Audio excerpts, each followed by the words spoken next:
እውነቱን ለመናገር አብዛኛው ሴቶች እንቁዎች አይደሉም። ዝም ብለው የእናንተን ጉልበት የሚመጡ ጊዜያችሁን የሚበሉና አእምሯችሁን የሚያደክሙ ተራ ፍጥረታት ናቸው። ግን አንድ ምስጢር አለ። በሺህ የሚቆጠሩ ቆንጆች ባሉበት በዚህ ምድር ላይ አንዷን ሴት ብቻ እንቁ የሚያደርጋት ያ ባህሪ ምንድነው?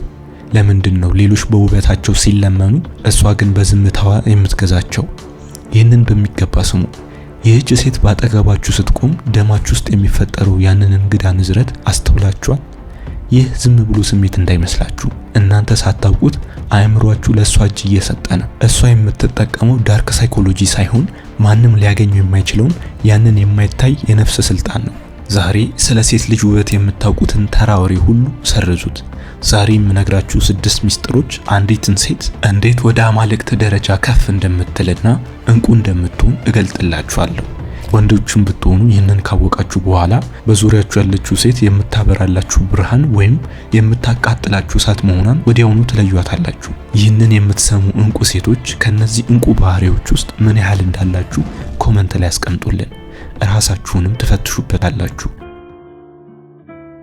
እንቁ ባህሪ ያላት የመጀመሪያዋ ሴት ባህሪ የነፍስ ጸጥታና የማይታየው የክብር ኦራ አላት። የመጀመሪያውና ከምንም በላይ ልባችሁን ሊያጠፋ የሚችለው ሚስጥር የእርሷ ዝምታ ነው። ይህንን በሚገባ አስተውሉ። ብዙ ሴቶች ትኩረት ለመሳብ ይጮሃሉ፣ በቃላት ይጋደላሉ፣ ወይም በሰውነታቸው ተፈላጊ ለመሆን ይጥራሉ። እውነተኛዋ እንቁዋ ሴት ግን አንድም ቃል ሳትናገር ክፍሉን በታላቅ ግርማ የመሙላት ድንቅ ስልጣን አላት። የእርሷ ዝምታ ባዶነት እንዳይመስላችሁ። ይልቁንም የእሷ ዝምታ እናንተን የሚገዛ የሚመረምርና የሚፈውስ ታላቅ መንግስት ነው ማለት ይቻላል። ሳይንሱ ይህንን ክስተት ባዮማግኔቲክ ሬዞናንስ ይለዋል። በእያንዳንዱ ሰው ዙሪያ የማይታይ የኃይል መስክ ወይም ኦራ አለ። የአብዛኛው ሰው ኃይል የተበታተነና በጭንቀት የተሞላ ነው። ይህች እንቁ ሴት ግን ውስጣዊ ማንነቷ የተረጋጋና ከፈጣሪ ብርሃን ጋር የተገናኘ ስለሆነ በእሷ ዙሪያ ያሉ የኃይል መስክ እጅግ ሰፊና መግነጢሳዊ ነው። እናንተ ለምን እሷ ፊት ስትቆሙ ንግግር እንደሚያጥራችሁ፣ ለምንስ በታላቅ አክብሮት ዝም እንደምትሉ አስባችሁ ታውቃላችሁ? ምክንያቱም የእሷ የነፍስ ንዝረት ወይም ቫይብሬሽኗ የእናንተን ግርግር የሚያጥለቀልቅ ከፍተኛ ሰላም ስላለው ነው። በመንፈሳዊ ዓለም ይህች ሴት የሰላም መልእክተኛ ትባላለች። እሷ በአካባቢው ስትኖር የተረበሸ ነፍስ ይረጋጋል፣ የፈራው ልብ ይታገሳል፣ ጨለማውም በዝምታዋ ይበራል። የእሷ ዝምታ እናንተ ምን እያሰብኩ ነው ብላችሁ ራሳችሁን እንድትመረምሩ የሚያደርግ መስታወት ነው። እናንተ ሳታውቁት በሐሳብ እስረኛ የምትሆኑት ለውበቷ ብቻ ሳይሆን ነፍሳችሁ የእሷን ጸጥታ ስለሚጠማ ነው። ይህች ሴት አጠገባችሁ ስትሆን የሚሰማችሁ ያ ክብደት ዝም ብሎ የመጣ አይደለም። እሷ የራሷ የውስጥ ዓለም የሸፈነች አእምሯን የገዛችና ሰላሟን በማንም እጅ ላይ ያላስቀመጠች ባለግርማ ናት። የሰው ልጅ አይን ውጫዊ ቅርጽ ላይ ሲያተኩር፣ ነፍስ ግን የእሷን ዝምታ እንደ መጠለያ ትቆጥረዋለች። ነገር ግን የሚገርመው ይህች ሴት እንዲህ አይነት የዝምታ ስልጣን ሊኖራት የቻለው ለምንድን ነው? በሩን በግድግዳ የጠበቀችውና ለማንም የማትከፍተው ያ ውስጣዊ ማዕከል ምንድን ነው? ይህንን ለማወቅ ወደ ሁለተኛውና ይበልጥ የሚያስገርመው ሚስጥር እነግራችኋለሁ። ሁለተኛው ነጥብ እቺ ሴት እንዴት ማንነቷን ከሰው አስተያየት ነፃ እንዳወጣች የማይናወጥ ተራራ እንደሆነች የሚገልጥ ይሆናል። ሁለተኛው የእንቁ ሴት ባህሪ የማይናወጥ ውስጣዊ ማንነት አላት። ሁለተኛውና እጅግ የሚገርመው ይህ የእንቁ ሴት ሚስጥር የእሷ ነፃነት ነው። ይህንን በሚገባ አስተውሉ። በዚህ በምንኖርበት ዓለም ውስጥ አብዛኛው ሰው እንደ አሻንጉሊት ነው። የሰዎች ምስጋና ሲመጣ ይደሰታል፣ የሰዎች ትችት ሲመጣ ደግሞ ይፈራርሳል።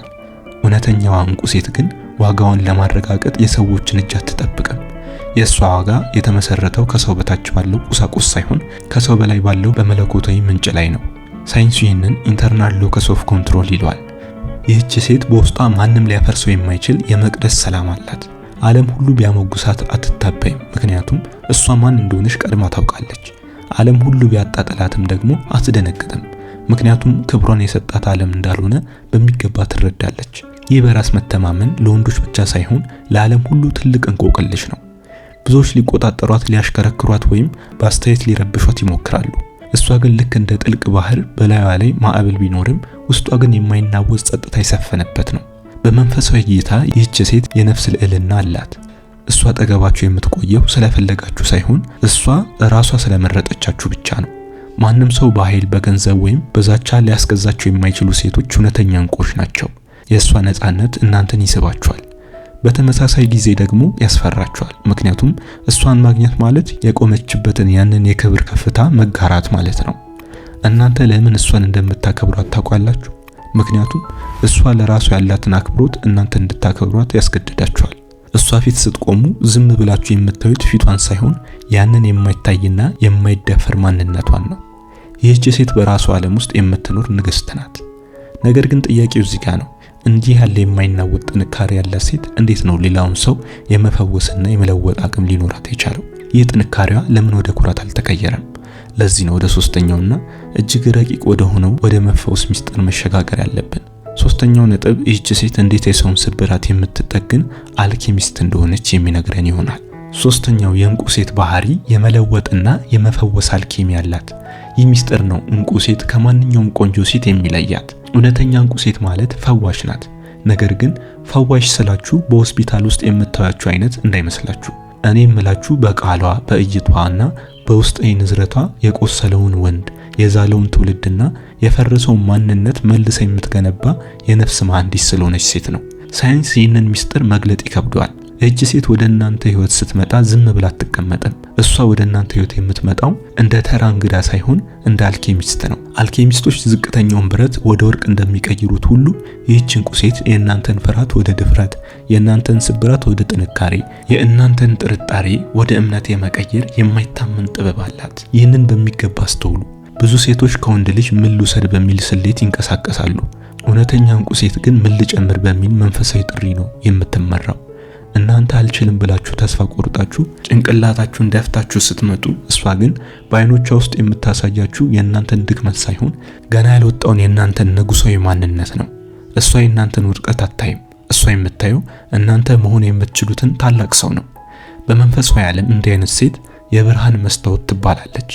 እናንተ እሷን ስታዩ የሚታያችሁ የእሷ ውበት ብቻ አይደለም፣ ይልቁንም በእሷ አይኖች ውስጥ የእናንተን የራሳችሁ ውበት ይንጸባረቃል። እሷ አጠገብ ሆኖ የማይለወጥ ወደ ተሻለ ማንነት የማይሸጋገር አንድም ሰው የለም።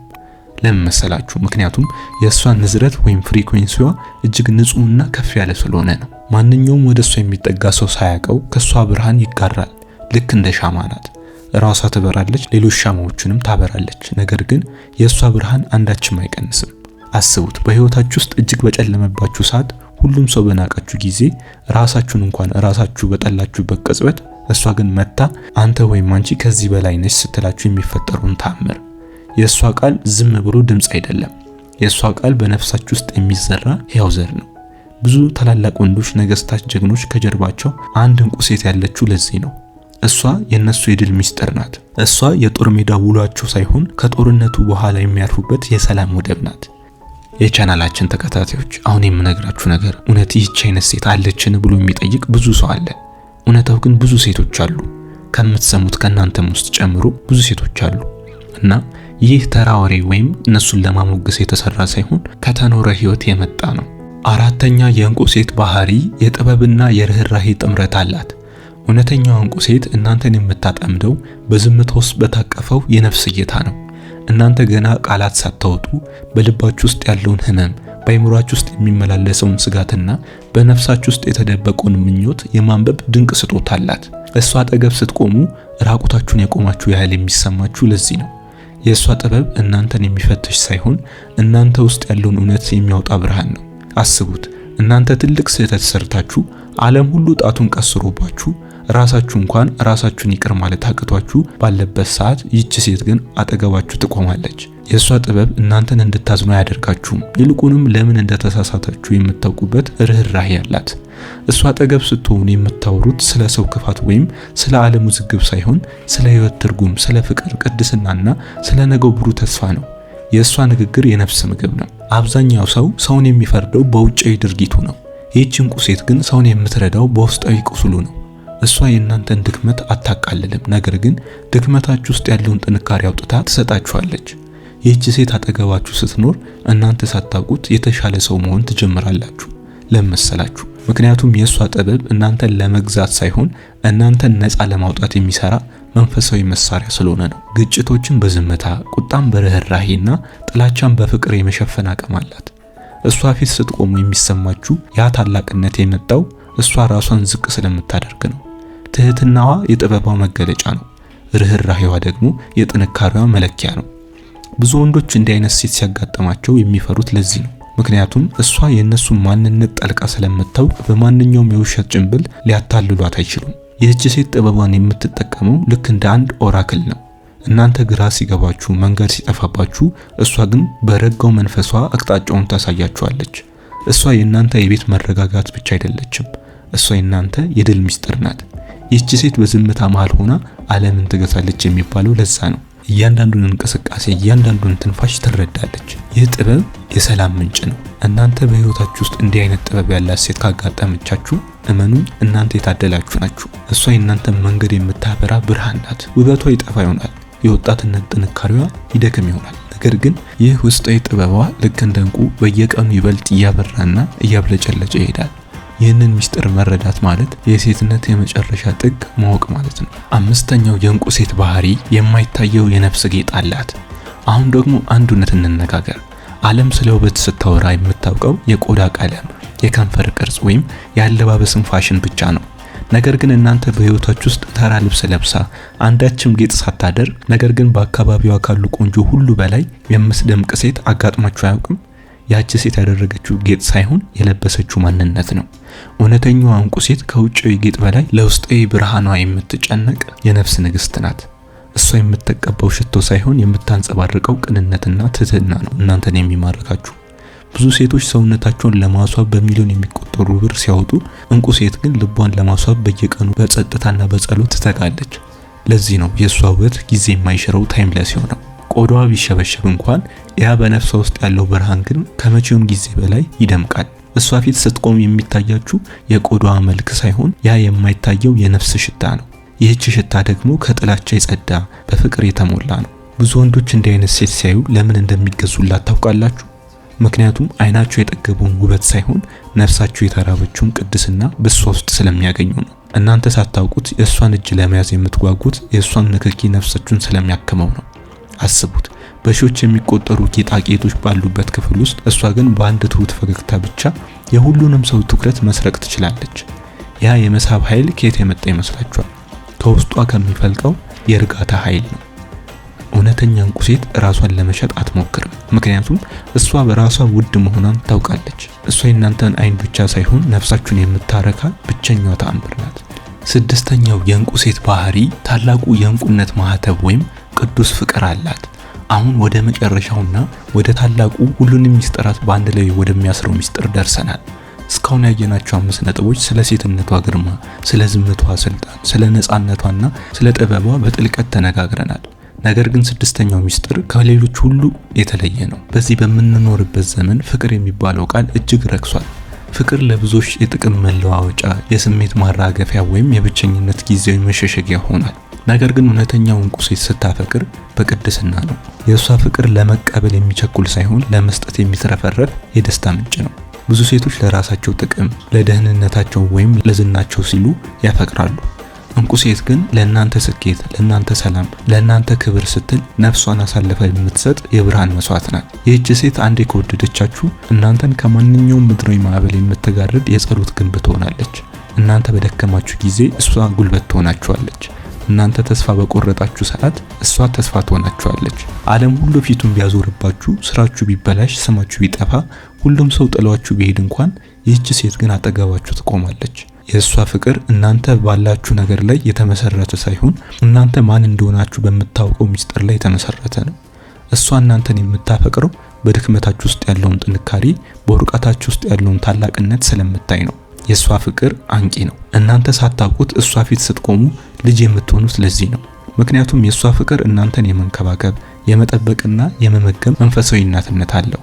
ይህ ፍቅር ግን የባርነት አይደለም፣ የነጻነት ነው። እሷን ስታፈቅሩ እናንተ የተሻለ ሰው ትሆናላችሁ።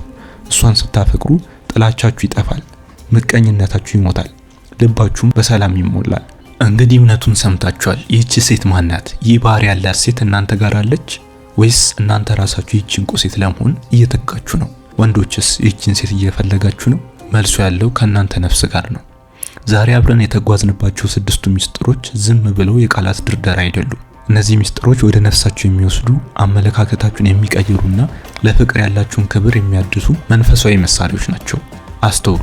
ዓለም ውበት ብላ የተሸከመችው ነገር ሁሉ ይጠፋል፣ ይረግፋል፣ ወይም በጊዜ ብዛት ይረሳል። ነገር ግን እውነተኛው ዕንቁ ሴት የፈጠራት ያ ውስጣዊ ብርሃን ከመቃብር በላይ የሚሻገር የዘላለም አሻራ ነው። ዛሬ ይህንን ምስጢር ስላወቃችሁ በህይወታችሁ ላይ ትልቅ ኃላፊነት ወድቆባችኋል። እንደ አይነት ዕንቁ ሴት በህይወታችሁ ውስጥ ካለች ዛሬ ዋጋዋን በታላቅ አክብሮት እወቁ። እሷን ማግኘት ማለት ለነፍሳችሁ የሰላም ወደብ ማግኘት ማለት ነው። እናንተ ደግሞ ይህ ብርሃን ያላችሁ ሴቶች፣ እናንተ የምድር ጨው፣ የትውልድ ፈዋሽና የመድኃኒት ምንጮች ናችሁ። ዓለም የእናንተን ጥበብ፣ ርህራሄ ትጠማለች። ይህንን በሚገባ ስሙ። እኛ በየቀኑ የምንቆፍረው እንዲህ አይነት ያልተሰሙ የነፍስ ምስጢሮችን ነው። ዛሬ ይህ ቪዲዮ ልባችሁን ነክቶት ከሆነ ለሌሎች ብርሃን ይሆን ዘንድ ላይክ በማድረግ አጋሩ። የዚህ ድንቅ ቤተሰብ አባል ለመሆንና ነገም እንዲህ አይነት ጥልቅ ምስጢሮችን ለመስማት ሰብስክራይብ አድርጋችሁ የደወሉን ምልክት መጫን እንዳትረሱ። ከነዚህ 6 ነጥቦች መካከል ይበልጥ ውስጣችሁ የነካም ወይም ያላችሁ የትኛው ነው? ኮሜንት ላይ አስቀምጡልን። መልካም ጊዜ፣ ጥሩ ህይወት ለፍጥረታት ሁሉ እንዲሆን እንመኛለን። ከኤሊሁስ